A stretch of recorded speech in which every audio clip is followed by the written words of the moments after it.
I'm OXO Chef in Residence Kwame Onwuachi, and I'm here to help you elevate your skills during the holidays. It's the most wonderful time of the year, and it's one of my most favorite times of the year. And a dish that really speaks to me is mac and cheese. You can't have a holiday without this iconic dish. I know it's a side dish, but for me, it's the main thing, and I'm gonna teach you how to do it. You ready? Let's go. First, we gotta boil the pasta. Here's a pro tip. Make sure you are multitasking. You wanna be cooking everything simultaneously. So I'm gonna put this on high heat. I want this to come to a rolling boil. Put a lid on this to get this boiling a little bit faster. And while this is coming up to temperature, I'm gonna start on my cheese sauce. This is the most important, you hear me? Most important part of this dish. We're starting with a basic bechamel, and we're gonna turn that bechamel into a Mornay. I'm gonna add 8 tablespoons of butter. Add the flour to this.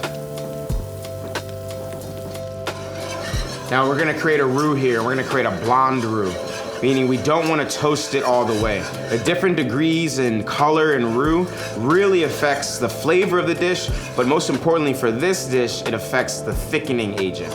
My culture definitely influenced my cooking style.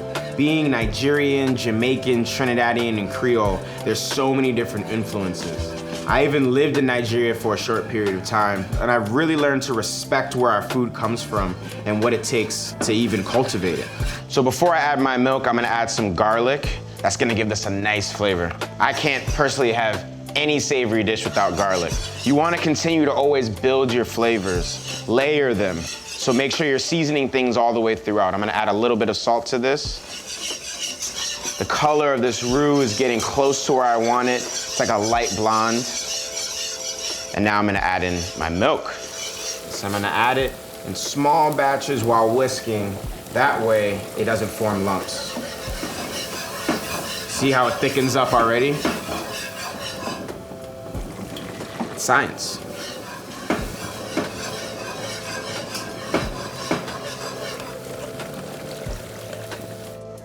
Get the sides of this. So this cheese sauce is working. Right now, it's still a bechamel. Now this is one of the 5 mother sauces. You can take this sauce and you can make so many different types of things. You can make a Mornay sauce, you can even make a nacho cheese sauce. But today we're making mac and cheese, all right? So we're gonna stay on track. All right, my water is boiling. It's time to add the pasta. So I'm gonna salt this pretty heavily. And add some of this cavatappi. Now I like this type of noodle. It has these ridges on it, so it holds onto that sauce. It has a really, really nice texture. Now I'm gonna start grating the cheese for this. And I'm gonna use one of my favorite OXO gadgets, this cheese grater. Even has its own built-in measuring cup. So you can grate straight into here. I remember every single Thanksgiving, it was my job to grate all the cheese for the mac and cheese. But this right here, you know, I think I would have had a better childhood if we would have had this. And you know, the beautiful thing about this recipe is you can use whatever cheese you want. You can use Gouda, you can use pepper jack. I like to make recipes my own. I look at recipes as like a guideline. So we're gonna grate this cheddar. Grate some Gruyere. Now I'm gonna grate some Parmesan or Reggiano. So now it's time to pour off this pasta. It is ready, it's al dente.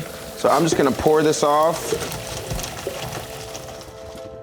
Then I'm gonna put it right back into this pot. So I'm gonna set this to the side and we're gonna finish this cheese sauce. So we're gonna whisk the cheese sauce in little by little to this bechamel sauce and it'll become a Mornay.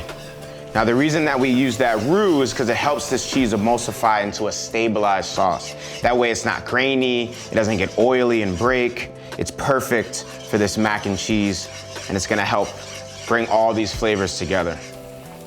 You know, my mom had a catering company growing up. This was a dish that she used to make for a lot of her jobs. So I remember just standing next to her on a little step stool, watching her make this mac and cheese. It was always something that I marveled at because it came together so quickly. So now that the cheese has melted in here, it's nice and velvety, I'm gonna add just a pinch of black pepper to this. And then we're gonna build our breadcrumb mixture, and that's gonna add this nice crusty layer to it. And the most important ingredient in this are the garlic cloves. And we're not gonna peel the garlic. We're just gonna take it, about 4 cloves, and we're just gonna hit it with our knife, like that. And this is going to just like release those oils from the clove and give you that really nice garlic bread flavor. Add some butter. This is gonna take out all of those aromatics from the garlic with not having to consistently watch it and make sure it doesn't burn. And I love storing dry goods. This pop container, it has this like vacuum seal thing, science, I don't really know how they do it, but it works, it's cool, and I use it in my restaurants. So when the butter starts bubbling up like this, you wanna add your breadcrumbs, you're gonna begin to toast them. And you wanna stir them while it's cooking and toasting. I like to use panko breadcrumbs because they're a little bit larger and they have more texture. And you'll see these breadcrumbs are gonna absorb that fat really, really quickly. And this is gonna help toast it. So make sure you're stirring it constantly or flipping the pan. While this is toasting, I'm gonna cut up some parsley. So we're gonna finish it with it once it's cooked. This is getting nice, and like we like to say in the restaurant industry, GBD, or golden brown delicious. At this point, I'm gonna add my parsley. I'm gonna spread this on the pan so it stops that cooking process. So now I'm gonna grate some more cheese, and we're gonna fold this into that macaroni. We're gonna fold this into the cheese sauce. So that way when it bakes, it has cheesiness running all throughout this bacon dish.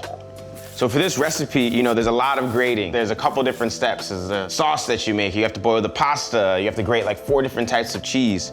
This is definitely a dish that you can get ahead on. You can prep things the night before. You can even make the dish, assemble it, and then bake it when you're ready to eat it. So we got our Mornay sauce, we have our breadcrumbs, we have our cavatappi, we also have our grated cheese. The only thing left to do is build this thing and eat it. So I'm gonna add some of this cheese sauce to the boiled pasta. I'm gonna mix this up. Then I'm gonna add some of this cheese into here.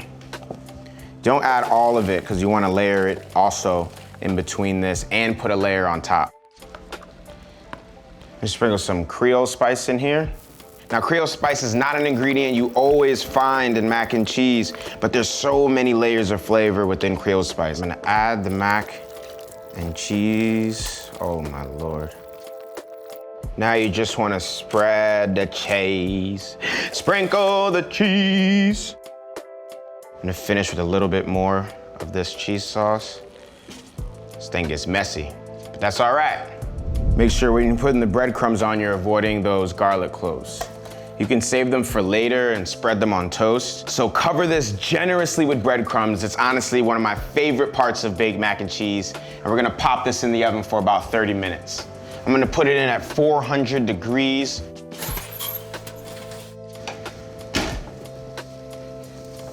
Oh yeah. Oh my goodness, oh my goodness. This right here is my mac. Smell that garlic, all the different cheese coming together. The corners, best part. Do you hear that? Some ASMR. Abunga.